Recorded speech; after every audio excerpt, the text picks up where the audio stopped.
we're switching gears to Harry's lane. We're going to some football. Perk, Wendy, have a great weekend if we don't see you anymore later in the show. All right, let's go T.J. Watt, because Boardman gets paid? That was Kawhi Leonard, but anyway, he got paid. T.J. Watt is getting paid, y'all. According to Adam Schefter, Watt has agreed to a 3-year, $123 million extension with the Steelers, which includes $108 million guaranteed. This ends a months-long contentious contract negotiation and returns a dominant force to Pittsburgh. Watt leads the NFL with 73.5 sacks over the past 5 seasons. Let's take a look at this, though. Now, the extension makes him the highest paid non-quarterback in the NFL. He's also one of 3 players, ooh, Lord, I see what you've done for others. What can you do for me? Making at least $40 million yearly, along with the Bengals star wide receiver Jamar Chase and Browns star pass rusher Myles Garrett. Ryan Clark is joining us. We got Mike T in the building. How was your golf game, Mike T? You and Kevin golfed earlier this week. Oh, we did? Oh, okay. You don't want to remember it, okay? Sounds like it didn't go well. It was inconsistent, if I'm being generous. Oh, fantastic. Good stuff. That's okay. More room for growth. RC is here. Harry's still here. Mike T. Let's start with you, RC. What do you think of Watt's contract extension? I mean, the first thing is I'm listening to Perk and I'm keeping a cool booty. I'm not really sure what that means. I'm going to text him and try to figure it out. I think the Pittsburgh Steelers did the right thing.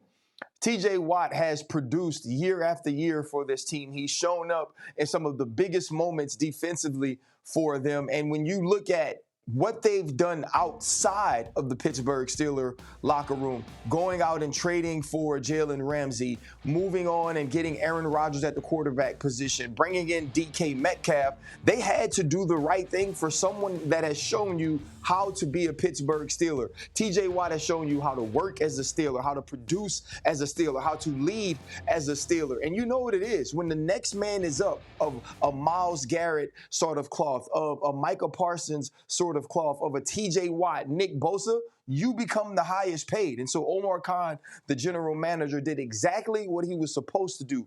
Pay T.J. Watt on time and pay him in the way that he was supposed to be paid. We're not going to do the Jerry Jones thing where we make you fight tooth and nail until the end of the offseason in order to become the highest paid. You do the right thing when you're supposed to do it. Yeah, RC, not only did they do the right thing, but it also put a ribbon on a very unusual offseason for the Pittsburgh Steelers. It started by trading a second-round pick and giving $33 million for DK Metcalf. But to me, the inflection point truly was when they were on the clock with the 21st pick in the draft and they didn't take a quarterback. To me, that means they were all in on Aaron Rodgers for the 2025 season. And as you mentioned, they went out, got Jonnu Smith, Jalen Ramsey, amongst others. But to me now, I think it's fair to speculate, are we close to the end of possibly an amicable ending between Mike Tomlin and the Steelers if things don't go great this season, much the way we saw Andy Reid amicably leave the Eagles a decade ago. This team, to me, had a really productive offseason, but they're still the 3rd best team in the division behind the Bengals, behind the Ravens, and it bothers me that Aaron Rodgers, while he signs, and let's give him credit, he's not there, Harry, for the offseason program. And you know, as a wide receiver, you want to have as many reps with your quarterback as possible. Who knows? Did he go to Nantucket, Martha's Vineyard? Who knows where Aaron Rodgers went? Yep. But he should have been in Pittsburgh with his new teammates getting ready for the season. So let me ask this question. Why do you hate Aaron Rodgers so much? I don't. I give him credit for playing. But if you're going to be all in. You're trying to win a championship. You made $300 million. You've been an MVP 4 times. I give him massive credit, Harry. But if you're playing, don't you want your quarterback? If you're playing receiver, don't you want your quarterback in the offseason program? But here's the thing, Mike T. When you're in the situation that the Pittsburgh Steelers were in, where you didn't sign Justin Fields back, and then Mason Rudolph is your quarterback, you're damn right you better wait for Aaron Rodgers. Because I'm not going to, if I'm Mike Tomlin, I'm not going into a locker room and telling that man up there on that screen, T.J. Watt, Cam Hayward, and whoever else is on this roster, hey, y'all, we rocking with Mason Rudolph, and we have a chance. Because they're going to look at Mike Tomlin and say, no, the hell we don't, coach. No, we don't. We've been through this over and over again post Big Ben. So I like the move for Aaron Rodgers. When you talk about the Pittsburgh Steelers, since Big Ben, right, post Big Ben, they are 23-9 when the quarterback doesn't throw an interception. What is the strong suit of Aaron Rodgers? He doesn't turn it over. He doesn't turn the football over. Right. He's only had 4 seasons in his entire career where he's had double-digit interceptions. So if you're asking me, man, we're going to rock out with Mason Rudolph because he's here the entire time, or should we go with an Aaron Rodgers who we know can still throw make every single throw on the football field, I'm rocking with A-Rod. Harry, context is everything. Like RC, like what we talked about earlier, guys, which is when you're going up against Joe Burrow and Lamar Jackson, you got to score points. It's not about not losing. You got to go win the game. And again, I give Aaron Rodgers credit for playing. He could have gone off into the sunset. He didn't. But if you're in, be all in I'm with you, Mike and T. get to know your teammates as best you can. Yeah. RC. No. I'm gonna have to disagree with Mike T on this. Would I have liked Aaron Rodgers to be there? Would the symbolism, right? The symbolic nature of Aaron Rodgers being there for the entire offseason say, hey, Aaron Rodgers is totally bought in. Yeah, maybe. But guess what? They don't need Aaron Rodgers to lead. And you know how I know that? I've won a Super Bowl in Pittsburgh where the quarterback wasn't the leader. But the quarterback did this, though. He showed up when it was important. When we needed a big drive against the Arizona Cardinals to win, he sure hit Santonio Holmes in the corner of the end zone. He scrambled around and he found a way to get the ball to Heath Miller. That's all they need from Aaron Rodgers because you have T.J. Watt, because you have Cam Hayward, because you have Pat Freiermuth. You have people who understand what it's like to be a Pittsburgh Steelers.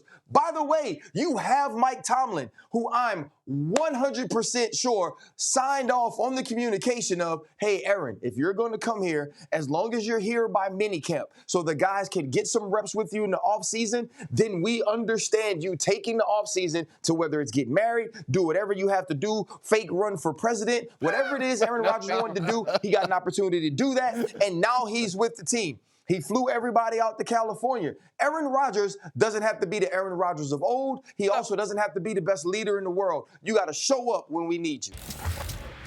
All right, y'all. Welcome back to First Take. Jayden Daniels is off to a great start in his NFL career. He looked comfortable under center all year in Washington, leading them all the way to the NFC Championship game. Whoop, whoop. He won the Offensive Rookie of the Year. Now, with new weapons to play with, he'll look to build on his success in year 2. Meanwhile, the Vikings, they're going to hand the reins over to J.J. McCarthy this season. McCarthy missed his entire rookie year with a torn meniscus, and this year he'll take over a team that went 14-3 without him. However, he won't be without help. He's coached by the reigning coach of the year and throws to one of the best receivers in the league. All right, so then, Mike T, who's in a better position between Daniels and McCarthy? It is Daniels and Monica. Hopefully RC and Harry are taking copious notes. Write this down. Jayden Daniels was in the offseason program. So, look, I think Jayden Daniels is going to have an unbelievable year for a number of reasons. But to me, it starts up front. Left tackle, Laramie Tunsil. Right tackle, Josh Connerly, first-round pick out of Oregon. Show me 2 good tackles and a young, great quarterback, and that you're going to see massive improvement. Cliff Kingsbury, we know, has done a great job throughout his career developing quarterbacks. He's had a whole offseason with Jayden Daniels. And then lastly, guys, Deebo Samuel. Deebo is great behind the line of scrimmage, jet sweeps, quick game. So to me, you have the explosiveness of what we saw with Washington a year ago. You have an offseason with 2 improved tackles, and now you have the quick game with Deebo Samuel, who's made a living with run after catch. So taking nothing away from J.J. McCarthy and what I think he'll be able to do in Minnesota, which I'm encouraged by, but I think we're looking at a superstar in Jayden Daniels with more experience, more protection, and better weapons. And most importantly, fellas, an off-season program. Talk to me nice, Mike T. I like the sound of that. What you got, Harry? I love that nice soliloquy that Mike Tannenbaum gave us all. But what we do know about the National Football League, that it is a team game, right? And it takes everyone to be able to accomplish a goal in winning what? A championship, right? How quickly you forget that in the 6 losses that the Commanders had last season that they allowed, including the playoffs, 162 rush yards per game and gave up 7 touchdowns in an NFC championship game. How quickly you forgot. So when I look at the Minnesota Vikings and I say, wow, this was the team that was number 1 in takeaways. They were 2nd versus the run on defense. They were 5th in points allowed and 3rd on third down defense. How quickly you exclude that from the Washington Commanders and not want to point those things out. But let me point it out for the Minnesota Vikings because, see, they're well balanced all around. You talked about that offensive line for the Washington Commanders, Mike T. Where do you rank the Minnesota Vikings offensive line? Right up there. Right up where? Top 5 in the league? Like close to the Commanders. Close to the Commanders or better than the Commanders? Close to the Commanders. Because I'm going better. Where do you rate the wide receiver room? Because, see, Mike T, what you also forgot to mention is that there's a guy that's a little disgruntled in Washington right now by the name of Terry McLaurin, who is the #1 wide receiver for the Washington Commanders. Relax, and he wants a new contract. So when I look at the Minnesota Vikings, Mike T, I gave you. Mike T, you're contradicting yourself. No. 5 minutes ago, the offseason program wasn't important, and now it is. I'm not done. I'm not done yet, because he's potentially going to hold out and not be there for his top quarterback. So we don't have to worry about that when it comes to Justin Jefferson, who I still believe is the best receiver in football, not T.J. Hawkinson or Jordan Addison.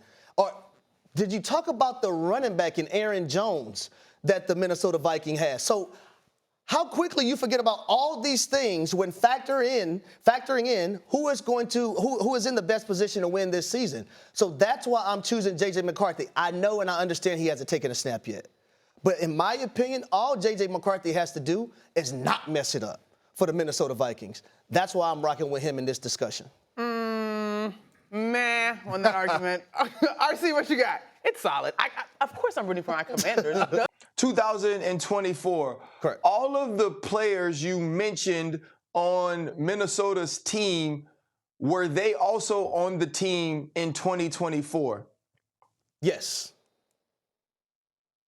Yes. I know where you're going, RC. To the best of your recollection, were the Washington Commanders? Yes, they were in the NFC Championship game. I know where you're going, RC. Yes, they was in the NFC Championship game. I know where you're going. Well done. Well done. And where were the Minnesota Vikings at this time, sir, when the Washington Commanders were playing in the NFC Championship? Stay out of grown folks' business, RC. Leave me alone. At home with their feet up, baby. Just checking. Leave me alone, RC. Hey, exactly. And so I get it. I get it, Harry. You were talking about soliloquies because you were placed in your space of Stephen A. Smith. But it doesn't matter, because what we're asking is a question that can be answered in a very simple way.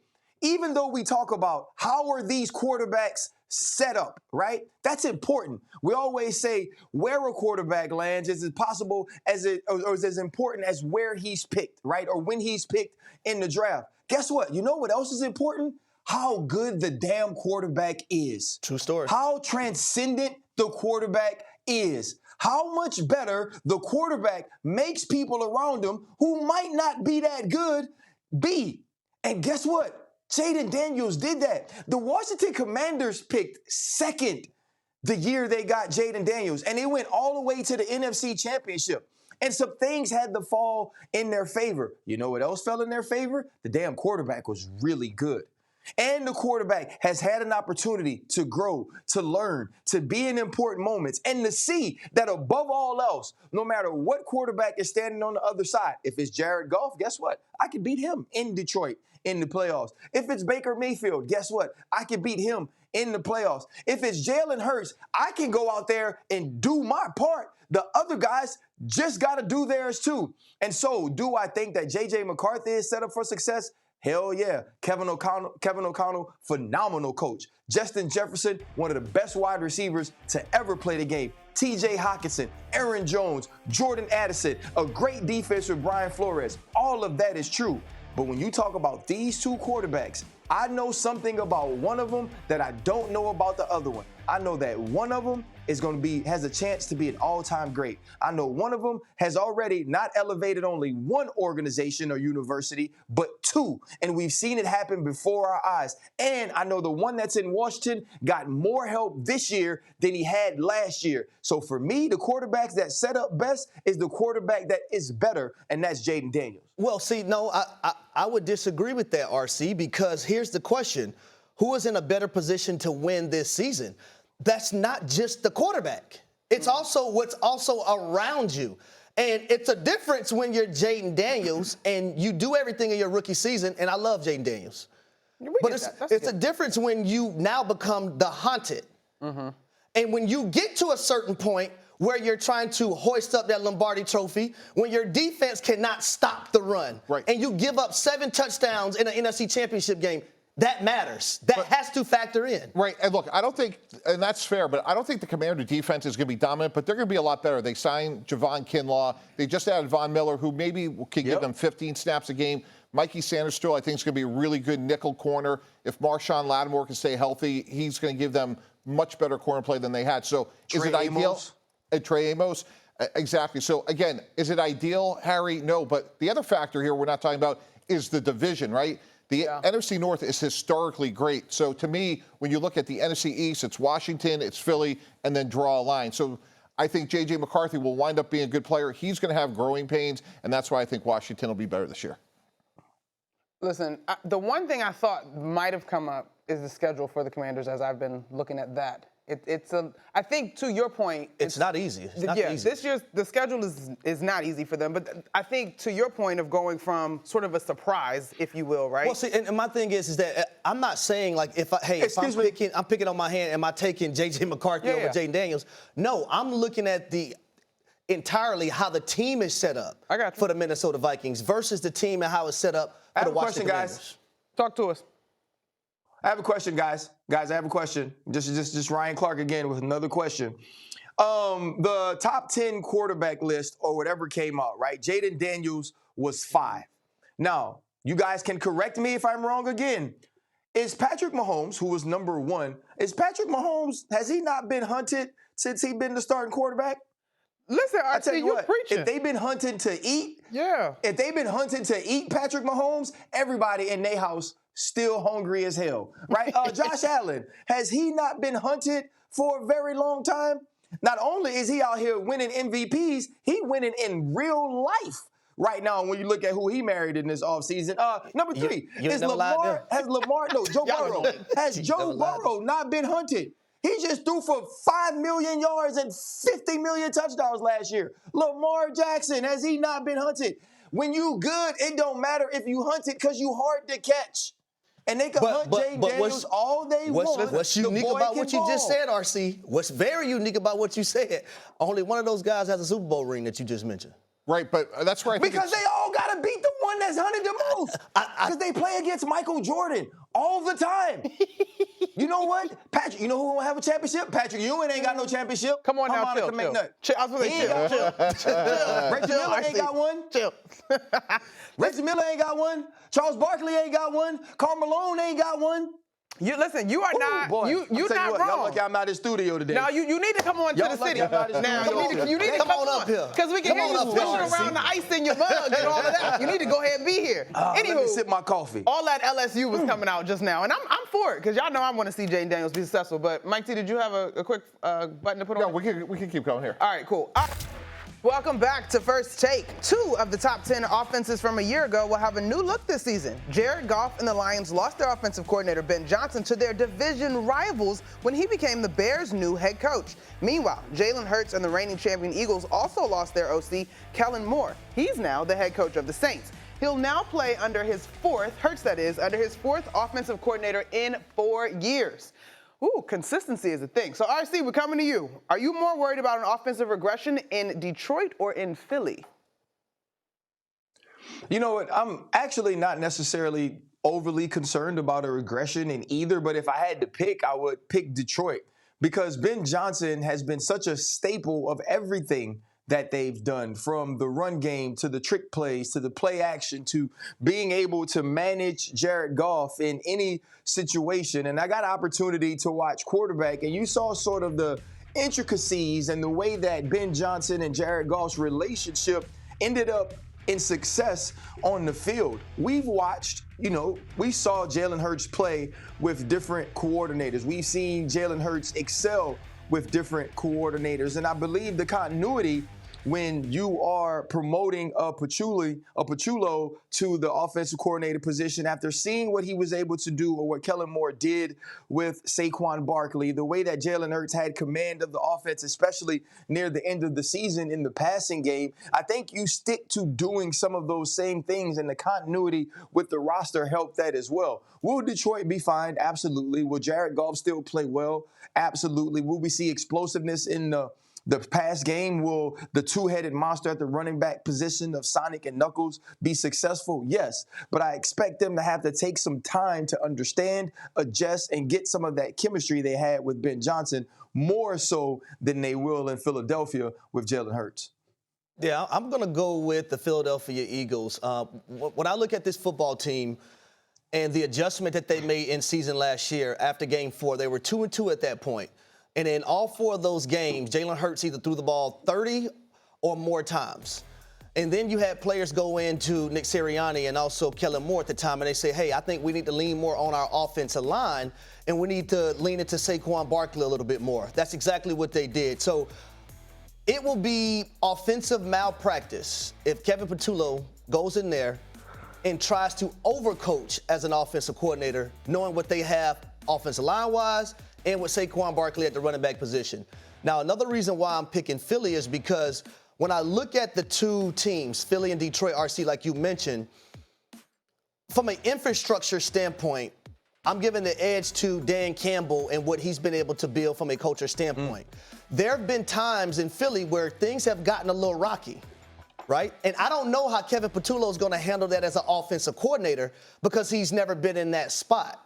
So that's why I'm going with Philly in this situation versus Detroit. So, as in Philly is more likely or less likely to have the regression?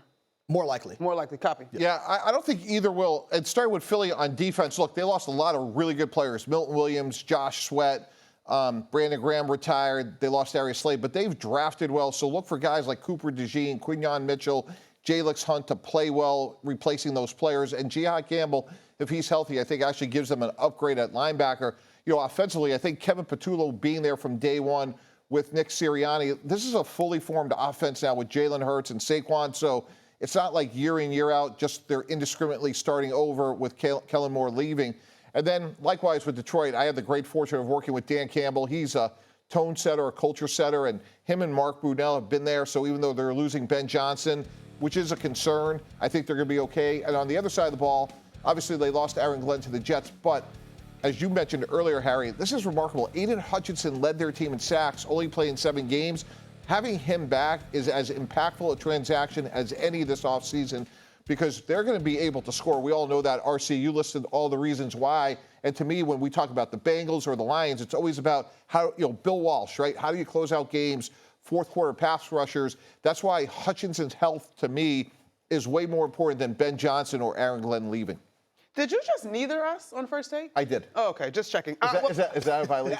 I'm just a substitute teacher. Do whatever you want. No, it's not a violation, Mike T. I have a question because I've been at this company privileged to talk to former guys that won Super Bowls. RCU won a Super Bowl. Like, there's a notion, though, that the team coming off of a Super Bowl, I don't know, tell me if I'm wrong, I don't know if you call it the Super Bowl hangover, the lull, the whatever. It's very difficult to repeat, as we've seen in the NFL. No concern in terms of, like, that dynamic when you look at Philly and maybe Detroit even chomping at the bit even more, considering the promise of last year's regular season and how it panned out in the postseason, RC? So I will say this. I would think, and my feeling is, it's more difficult to rebound from an underachievement than it is from a successful season. The Detroit Lions in 2 years now have had to rebound from underachieving in the moment. You get to the NFC Championship against the San Francisco 49ers. You have a double-digit lead, and you blow that lead. You come back and have a phenomenal season, but you have a divisional round exit against the Washington Commanders, who you are a heavy favorite against. To me, that's difficult. Not only do you have to rebound from that emotionally and mentally and physically, but now you have to replace both of your coordinators who, along with the infrastructure that Mike T is talking about building, part of that infrastructure was Aaron Glenn and Ben Johnson that allowed Dan Campbell to just be Dan Campbell. He didn't have to coach offense or coach defense. He just had to delegate and manage the football game. How do you do that now with John Morton and Kelvin Shepard at the coordinator positions? And if you're the Philadelphia Eagles, it may be difficult to say, okay, we have to repeat. We're not talking about repeating. We're talking about being successful again. They started the next season after losing the Super Bowl 10-1. It was the way they finished that year. And when you have a quarterback who almost seems like all he thinks about is winning, and it's the ultimate goal, but still isn't enough, this team is going to come back focused on the main thing, being the main thing, which is winning. And so I don't necessarily see the Super Bowl hangover playing more of a factor in the way that the Eagles rebound this year than the Detroit Lions having to rebound from underachieving in 2 years prior.